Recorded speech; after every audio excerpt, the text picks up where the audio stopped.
Sit right down and I'll show you where my dreams began. I'm Michael Dugan, your culinary host, guiding you through the chef's journey.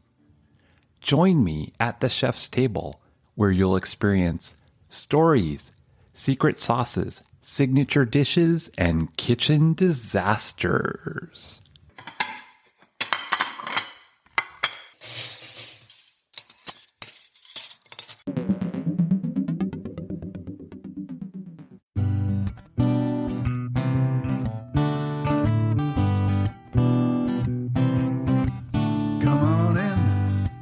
Come on in to a place you've never been. Sit right down and I'll show you where my dreams began.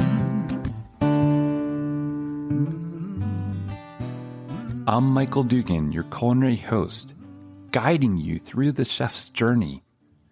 Join me at the chef's table, where you'll experience stories, secret sauces, signature dishes, and kitchen disasters. Today on the show, I want to introduce you to Chef Abbey Miller. Abbey was the first recipient of the Anthony Bourdain Scholarship through the Culinary Institute of America. And she's also received a minor in Asian cuisine. When she graduated, she found that she had a love of writing, photography, and travel. Abbey, welcome to the show. Hi, thank you so much for having me. Such an honor to finally connect with you and have a real world conversation. Oh yeah, absolutely. Especially, through the past 2 years now of COVID, which is insane. It's just amazing to be able to connect with people who are across the country from you. I think it's incredible. Social media has now allowed us to connect us not just across the country, but across the world. I mean, the people that you and I have met through social media, it blows my mind. Yeah, absolutely. So let's get into it. So why don't you tell me a little bit about what it was like growing up? I understand that you're really strongly connected to food. And can you tell us why? Growing up, I have moved more than about 40 times in my life. And so I've lived in many parts of Florida. I've lived in many parts of New York, and I never really found, that sense of home or stability in a home sense. So I searched for it through food. And, I would bake. I would, watch my mom in the kitchen. I would be obsessed with food culinary shows and, Food Network. And I think the most common show that I can remember watching growing up was Man vs. Food. And oh my gosh, for some reason, I aspired to, be like him and have a show like that. And it wasn't until I was in 6th grade, so I was about 12 years old, that my mom and dad opened a restaurant in Buffalo, New York. And they had absolutely no restaurant experience prior to this. This is just kind of... They had never worked in a restaurant before. My mom, she did, front of house management experience here and there, but so like a little bit. A little taste of, hospitality, but, to build a restaurant from the bottom up, it was definitely a new venture for all of us, actually. And I remember, watching them build the kitchen from, the scratch all the way to the shiny stoves and the sparkling utensils, just everything. And I was so amazed by it. And, my 12-year-old self then didn't really understand the kitchen. I was just watching these, at the time, huge men, carry all this stuff and create all these incredible dishes.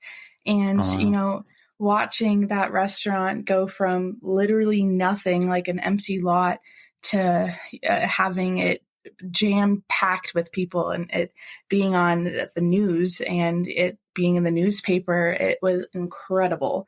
And so from that moment on was definitely what sparked my interest in, the hospitality industry, and just seeing the faces of those guests there. I was just, I knew it was what I wanted to do.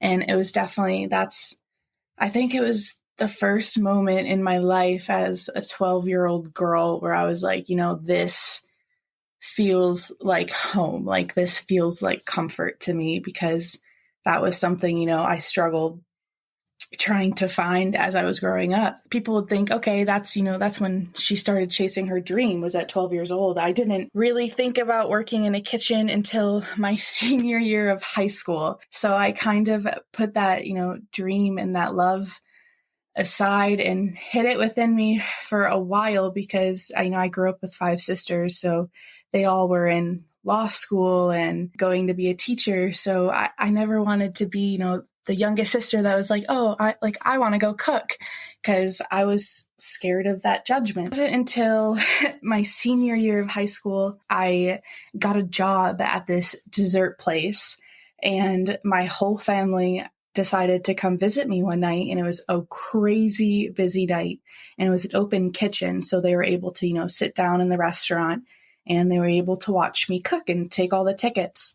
And it was in that moment, seeing them watching me, and I can remember it so vividly. It's like to this day, I knew that, the line life and, the cooking life is like what I want to do. And, the passion of serving people, I found so much joy and happiness in it, honestly. And, my mom told me that night, like, wow, Abby, like you were so comfortable up there and you killed it. And I was like, I didn't believe her at the time. Yeah. End of senior year, I graduate high school. And by that time I was, enrolled at Mercyhurst University for intelligence studies. And, that's what I said I was going to go do and what I was going to go study. I had my roommate picked out. I visited the campus, met the president. And it was, one morning I woke up, I sat on my stairs and I cried, and I looked at my mom and I was like, I don't want to go there. I was like, I want to go, here. And that was the Culinary Institute of America. Oh my and gosh. that came to That's a shock amazing, Abby. Yeah, it came to a shock to my whole family, because, they're like, you're giving up, you're giving up one type of CIA for another type of CIA, the cooking world. And I was just like, this is what I want to do. And the first time, I stepped on campus was move-in day. And honestly, since then, that was truthfully like the start of indulging in that, that spark of loving food so much that, sparked in me at 12 years old. Wow. So it was a long journey to get there, but I'm super thankful for it. Yeah. And so you said intelligence studies? Are you talking CIA intelligence? Yeah. So really? Yes. How did that happen? Oh my gosh. Let's not talk about cooking. No, I'm kidding. I want to talk about cooking. Alongside watching Food Network shows, I was obsessed with, Bones and Criminal Minds. And I would watch that all the time growing up. So I was super interested in, studying the law. And I was like, like police officer or, forensic studies. And so that's what I was going for. And I just kind of put my foot down and was like, this isn't for me. And I did a total 180. That's like a 360. Yeah, definitely more like a 360. Right. Wow. Oh my gosh. So then you started in the CIA? Is in the Culinary Institute of America? Yeah. So I started August of 2017. My mom moved me in. It was just her and I. And I remember she was so nervous. I was nervous too. And she never told me this until about a year later. But she told me that when she moved me in, she thought that there was no way I was going to last longer than like a month at this school. If you tour the campus, it is, it's very strict and very formal. Take us through that. I would love to know. One of my dreams is to tour the campus and fly across the U.S. and go to the CIA and not attend it, but see it. Yeah, move-in day was incredible. And having not visited the campus before then, they definitely did everything in their power to, make every single student sort of feel welcome and just happy to be there. Like from the point of waiting in our car to move into our dorm, they were already passing out cookies and milk and, running down the sidewalk and like saying welcome. And we had to do a whole toking ceremony. And at this toking ceremony, the parents were there and the families were there and the students, had to be in their chef whites and they had to learn, CIA's, the mise en place song. They had to go through the whole acceptance. And it wasn't until they walked across the stage and the president of CIA put the toque among our heads. And that was sort of, welcoming us in the official, you're officially part of CIA. Explain what a toque. A toque is a chef hat, basically, a very long white hat, the hat you see on Ratatouille. I can visualize that. Yeah. Okay. Yeah. That white hat it's called a toque. And so we would walk across the stage and they would place the toque among our head. And that was, that was like welcoming us in.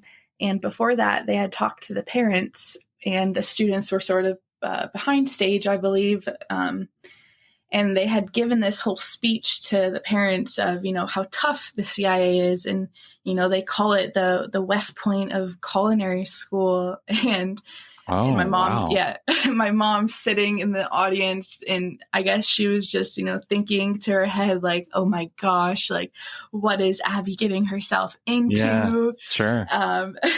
She didn't think, I was cut out for that, stress and the yelling it's and, tough.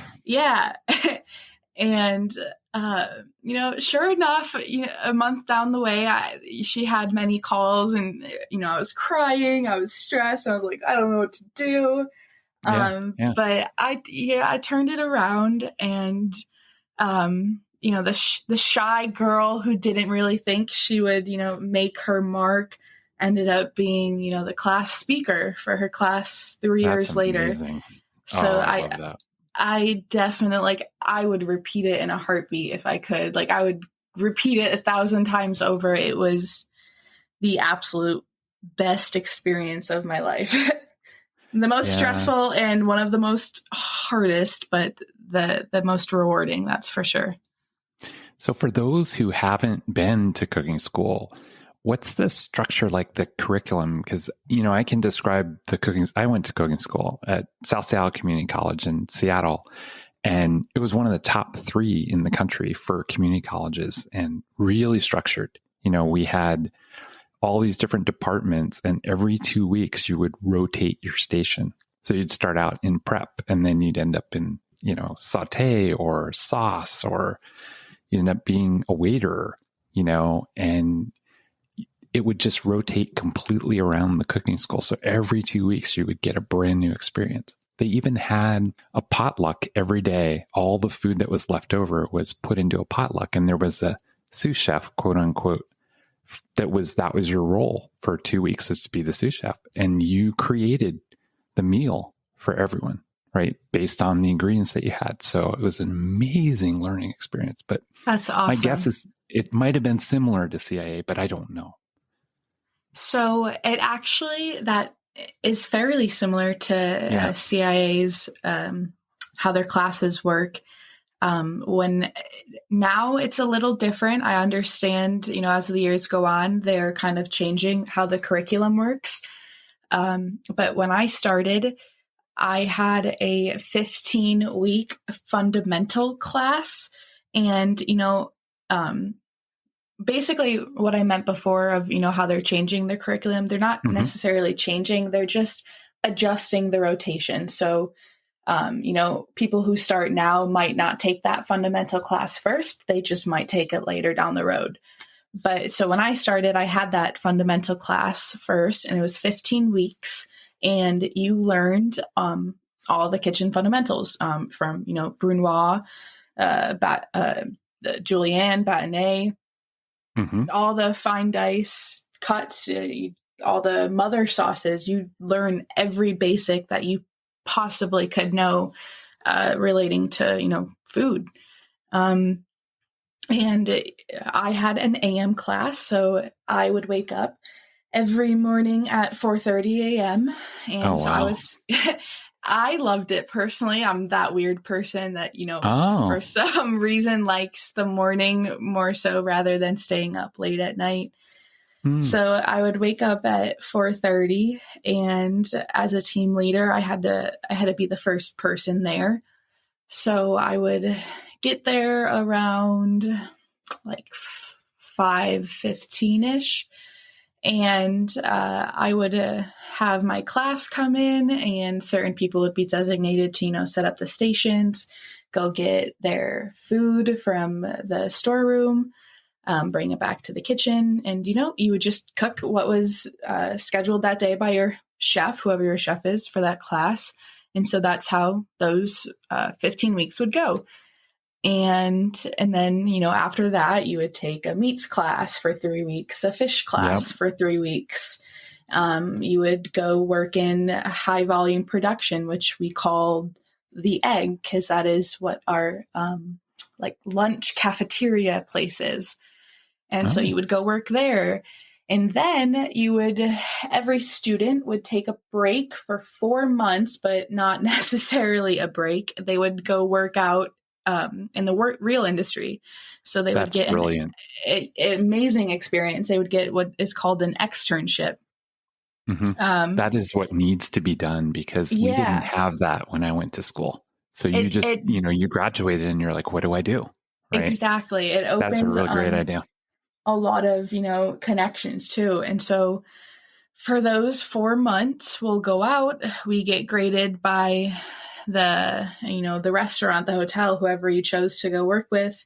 You do a lot of, they'll probably ask you to do a tasting for them in the beginning and at the end to see, how you grew at that place. And what's funny is after the externship, this isn't to scare anyone, but this is kind of why I like that they do the externship, because it allows people to truly get a sense and a feel for, is this really my passion? So after externship, not everyone genuinely, will come back right away. A lot of people sometimes will say like, okay, like I'm going to, just stay here and work, or they'll be like, the food industry isn't necessarily for me. So I love the fact that the externship is there, because I think it's a valuable learning experience. Before you actually get thrown out into the real world, where genuinely you are on your own. But, it allows you to grow in a lot more ways than just one. So I ended up going to Stein Eriksen Lodge in Park City, Utah for 4 months. And I went during their busiest season, which was Christmas and, the Sundance Film Festival. And that was an amazing experience. And what did you like and what did you love? And what didn't you like? Oh God. Arriving there, I was definitely homesick for sure. Yeah. I was far away from Buffalo. It was Christmas time and I wasn't sure how, to handle it at first. And growing up with the type of childhood I did, I still, struggle with, learning how to get through certain anxiety. So I was definitely out of my comfort zone when I first arrived. And, I remember talking to one chef, Chef Lupe, and he had pulled me into the office. And this was after I had called my mom that morning, crying, saying like, I don't know if I can do this. And he pulled me into the office, and I didn't tell anyone what was going on, but he knew, and he asked if I was okay. And I told him, I'm just, struggling. And he assured me, that like we're family and that he's here for me and that I can do this. And, from that point on, I showed up early every day. I went in on my days off to learn extra things. Like it really motivated me, because from that point on, I just kept telling myself, if I have this person believing in me and, this person believing me, it was super empowering, because it allowed me to, keep pushing myself. And, I kept telling myself like, okay, I can do it. And I didn't want to give up. So it was definitely tough. It was my first experience in a fine dining establishment. I was one of the only females in the kitchen at the time. Yeah, so that was very intimidating for sure. As a female in the kitchen, you gotta deal with those crappy remarks that are, thrown here and there. So, that's not right. As a 18-year-old, I was definitely trying to learn my way through that and, allow myself to grow from it. But definitely at the end, I had, the chefs being like, oh, please, like, why can't you stay? So I definitely proved myself, and I'm really thankful for, the amount of times I got yelled at and the amount of times they pushed me. And getting yelled at, though, that's part of the restaurant business. People that have never experienced it, they don't understand, the smashing of a plate, the cussing, the cursing, the screaming. I had a waitress throw a bowl of hot soup at me once, and she was just angry in general. She wasn't angry at me. And it was like, that stopped me in my tracks, but it's commonplace. It shouldn't be. It really shouldn't be. But the pressure can be really, really intense, and people blow off steam in very strange ways, and they shouldn't, but that's the reality of it. Yes. And that kind of brings up an important topic I want to get to a little later in regards to, it doesn't have to be the way that it is in the kitchen and in the industry. And that's something that I'm definitely trying to work on and bring awareness to, is that, I think you can still serve, bomb ass food while having a nice kitchen culture. And you don't have to, degrade your cooks and chefs if they make a mistake, or it doesn't have to be as brutal as it is. And that's definitely what I'm let's talk about it, because this is the perfect time to bring it up and share with our audience and talk about it, because I agree with you. Yeah. So it's something I'm very open and vulnerable with, is mental health. I am super honest about that. I've since about 8th grade, I've struggled with, anxiety, depression, and PTSD. And it's something I've become super humble about, and, accepting that if other people have that, like, it's okay. And knowing that it's nothing to be ashamed about. And so, dealing with mental health while being in a very brutal industry, it definitely hurts you for sure, especially if you're at an establishment that doesn't necessarily support mental health, or, support the fact that as a cook, you still have a life outside the kitchen. And that's, at 22 years old, I felt myself experiencing burnout symptoms. I was having major panic attacks before going into work. I suffering from like severe imposter syndrome, meaning, I felt like I wasn't, good enough in the kitchen. And I was really, hard on myself. And I was like, I'm 22 years old. I just graduated. I shouldn't be burnt out, and I'm not blaming the kitchen industry itself. It definitely has to do with, I would blame it. I really would. I mean, I understood, like, I definitely have, like, struggled, with mental health beforehand, but the industry, it brings that opening eye to it if they don't support it.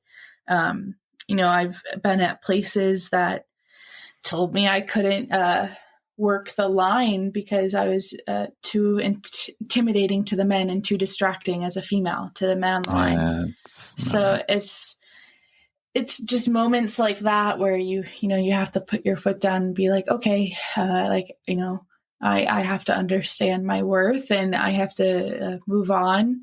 And that's something it's super hard. And I think I'm watching a lot of friends and, fellow workers that I've graduated with, leave the industry because they just think that this is how it's supposed to be and they can't handle it. And I don't want to see that. I watch these people kick ass through school and I know how good they are. And I know what they're all capable of. It's just a matter of, the industry that we're walking into is the industry of such old and modern ways that they don't want to change with the times. And so they change slow, really slow. And whereas us, we're so, what do they want to call us? Boomer or not boomers, Gen Z. Right. They definitely, there's a lot of opinions about us, but we're just trying to move with the times and make mental health something to not be ashamed of and, trying to make workplaces worth working. And that's something Chef Jensen taught me and brought awareness to my eyes that, I did not really understand what that meant until I sat down and was like, I'm not at a workplace right now that is supporting my mental health. And it was at that point where I realized, how important it really is to, establish a workplace that has, that positive energy and accepting that we all have a life outside of work and we all have those struggles. And, we shouldn't be scared to go up to our bosses and, say that we're feeling underappreciated or undervalued or, hey, I'm having a bad day. Can I go take a second? Just little things like that we shouldn't be scared of. And I think that's what a lot of things that need to change. And, I want to see the people that I graduated with continue in the industry because I know they love it for what it is.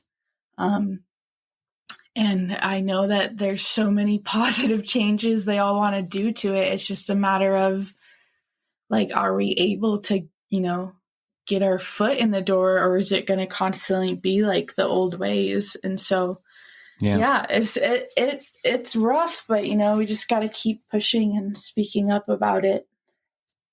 A lot of it, I think, as a career coach, and I still am, I do it on the side, but I think it's important to ask the right questions. In other words, when you go to interview with someone, you think about it you're not going to accept the position unless it's right for you. And a lot of people don't do that. They accept it because they're offered it. But the more times you pound the pavement and the more opportunities that you look at, the more choices you have. So a lot of people, first job, they're offered, they take it, and then they deal with whatever happens. And then they leave. But if you step back and you think about what do you want and you make a list, and one of the strategies is you look at previous work that you've done and you evaluate those jobs and you say, here's what I loved about this job. And you make a list of all those things. Here's what I hated about this job. You're angry, you're frustrated, or you just didn't like it, right? And then you realize that there are certain patterns that different restaurants, different hotels, different places in hospitality have. It's a culture. I work for a company now that really values their employees, really values. During the pandemic, they gave us 2 extra days off just to have a mental health day. It was a total surprise to the whole company. And, you know, another thing I really value is volunteering. I actually get paid time off to volunteer because of my company, because they see working at a nonprofit and volunteering and giving your time as value. Now, of course, the company gets a huge benefit by doing that, but they built that into their culture. So when you look for those kind of organizations, even in the hospitality industry, they exist. That's the key, I think, is making that right choice, connecting to the right chef that has those values, like Chef Jensen, you know, and Chef Mimi. And to me, that's the key. And I didn't do that in my early days in the restaurant business. I just went along and I said, okay, here's this opportunity. I'll take it. And then I left. 6 months, I left. Stayed, you know, a year in another place, but I left because I wasn't fulfilled, right? And so what you're talking about, I think, is culture. And even though we can paint a picture and say the whole restaurant business is, you know, a disaster, it's not. It depends on the culture of the organization, I believe. Absolutely. In part 2, Chef Abbey takes us deep into the kitchen and shares intimate memories of mental health issues in an essay entitled The Kitchen, A Hell Away from Hell. She also shares another essay with us about her travels to Singapore and connection to food. And finally, her favorite recipes and some kitchen disasters. Thanks for joining us today. Follow us on Facebook. Find our website in the show notes. Subscribe on Spotify, iHeartRadio, or wherever you listen. Leave a comment with 5 stars, and stay tuned for the next episode of Voice for Chefs.